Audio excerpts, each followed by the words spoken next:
What's up, everybody?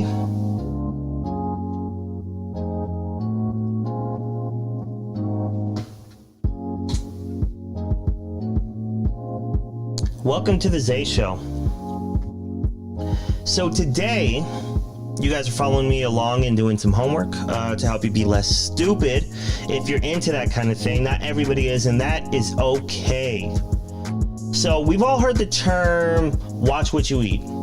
But I think that needs to be applied further to other non-food items. We ingest things within our surroundings in different ways. Physically, emotionally, mentally, spiritually. The same way we see the difference between someone having a sugar-packed Frappuccino for breakfast to someone having a protein shake. In the same way we see the difference between someone who watches a lot of TED Talks on the regular or reads to someone who watches Jersey Shore all the time and gets their news from TMZ. The difference is that some content is prone to make someone more of a dumb bitch. Now, I'm not saying don't consume these things. I'm saying you need to find a balance. And that balance is different for everybody. So if things are off, then maybe you need to tweak things. Maybe make some changes. Anyways, today we're going into social learning theory, cultivation theory, long tail theory. Don't worry, we're not doing all of them at once because you're fucking lazy and you can't handle it. We are first going to look at the effects of children watching violence. But I would say these are applicable for everybody.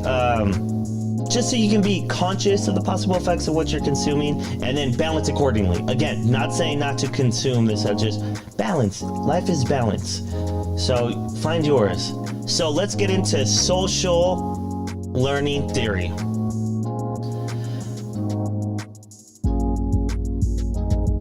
And I am not going to be animated the whole time, and I apologize, and that's fine. We're going to dissect this a little bit, but more we're just going to be following along. You can listen. It's kind of like an audiobook because you can't read. We're just listening along, okay? So bear with me. Social learning theory, y'all. Here we go. Hopefully this should, let me make sure this is, you should be hearing it. Okay, social learning theory. Social Learning Theory by Albert Bandura. Albert Bandura received his BA degree from the University of the British Columbia in 1949. In 1952, he obtained his PhD from the University of Iowa. During his studies at the University of Iowa, he developed the social learning theory. Bandura has achieved many honors and awards from fellow psychologists. In 1972, he received a Distinguished Achievement Award from the American Psychological Association and a Scientist Award from the California State Psychological Association. So, Bandura. He's achieved many honors, as you just saw, from his fellow psychologists. So he is known within the community. And that's been shown in multiple ways. So if you want to get Bandura, Google, just to check his accreditations and why he gets to be an authority on speaking on social learning theory. Go ahead and give that a Google. So let's continue. In 1974, Bandura was elected the president of the American Psychological Association. He is known as the father of the cognitive theory. Father, y'all, the father of cognitive theory. Social learning theory is a general theory of human behavior, but Bandura uses it specifically to explain media effects, particularly the effects of violence.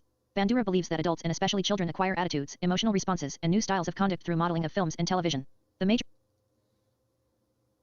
I think that part is pretty significant. And I think it's something that not a lot of people talk about. I mean, we see it acted out in normal life all the time. We consume things. I mean, it's not only with food. I mean, we see people eat healthy foods and then they live a healthier life. We see the correlation there. But we need to start making a correlation with the content we are consuming. And that's why some of us need to find a better balance. Because we just consume a lot of dumb shit. And then we're curious why there's a bunch of dumb bitches everywhere. So, balance, y'all. Balance, y'all. That's all I'm saying. Balance. Okay, actually, let me switch to... There we go. A lot better. And let's move this here a little further to this side just so we can... There we go! So you guys can follow along better. Okay? Because I care about you. Continue reading. The major premise is that we learn by observing others. This theory considers vicarious, seeing and recalling, experience to be. Hold on, I want to do this part again. Right here. We're going to restart right here. Bandura uses it specifically to explain media effects, particularly the effects of violence. Bandura believes that adults and especially children acquire attitudes, emotional responses, and new styles of conduct through modeling of films and television. The major premise is that we learn by observing others. This theory considers vicarious, seeing and recalling, experience to be the main way that humans change. Social learning theory gives us 4 necessary stages in the modeling process, which are the causal link between television and actual violence. Attention. To learn anything you must pay attention. Characteristics that will grab and hold attention are simple, distinctive, prevalent, useful, positive. So, with that, let's listen to that again. To learn anything, you must pay attention. These are characteristics that will grab and hold attention. Simple, distinctive, prevalent, useful, positive. Okay? And a lot of these shows and movies and songs and media and etc., etc., etc., they hit all these marks. I don't know if they're on purpose, but they hit all these marks. I like to think it's more their focus on storytelling and we just connect with it and it's engaging in a lot of cases. But just something to keep in mind. Why media and the things we consume like Netflix and Hulu and all that stuff and the music we listen to will grab our attention and retain that attention as we go into the next part of this, retention. Positive. Retention. You must remember, retain, what you have paid attention to. We store images in 2 ways. Visual images. Verbal codes. Once stored, we can later bring up the images and codes to reproduce with our own behavior. Reproduction. The images and codes must be translated into actual behavior. We must have the ability to reproduce these behaviors. Our ability to imitate and reproduce improves with practice of the behavior, or even when we simply imagine ourselves performing these activities. So I think we do that all the time. Look at that. We must have the ability to reproduce these behaviors. Our ability to imitate or reproduce improves the practice of the behavior. And this is something we do like naturally as human beings with each other. Like when we see a show and we're like repeating lines or acting out scenes to like make people laugh or, you know, whatever the case, whatever the context. But that's something we naturally do, something we're naturally inclined to do all the time. All right, let's move on to motivation. Motivation. You will not do anything unless you are motivated, have a reason, to do it. In 1960. So find your reason. Find your reason. And the reason is being a better you, making the world a better place. Just saying. In 1961, the Bobo doll studies were conducted. This is one of Bandura's most famous and influential studies and has been replicated many times. This study examines the social learning of aggression through television and observation. In his studies, Bandura made films of adult male and female models assaulting a plastic Bobo doll. A Bobo doll is a 3-foot-high inflated clown with a weight at the bottom that makes it pop back up after it is knocked down. In the films, the adult model punched the clown, shouting, "Sockaroo." The clown was also kicked, sat on, hit with a small hammer, and so on, while other aggressive phrases were shouted at it by the models. Here's a short clip. So we're not going to watch the clip because it's not mine, and I don't know the implications completely of like if I put it and what it would do to today's show or stream. So I'm not going to play it, but I felt like that stood out to me a lot. In the film, the adult model punched the clown, shouted "Sockaroo." The clown was also kicked, sat on, hit with a small hammer, and so on, while other aggressive phrases were shouted at by the models. So the experiment, like the adults would model behaviors, and then they would film children and see what they would do with the same clown after they saw the adults do certain behaviors. And they would do it a couple different ways. Some like adults would which actually I'm gonna let this like touch more on it right now. But we're not gonna watch the clip, but we see a kid acting out what they saw. So they watched a clip of an adult doing something, then they filmed the kid's reaction to see what they did.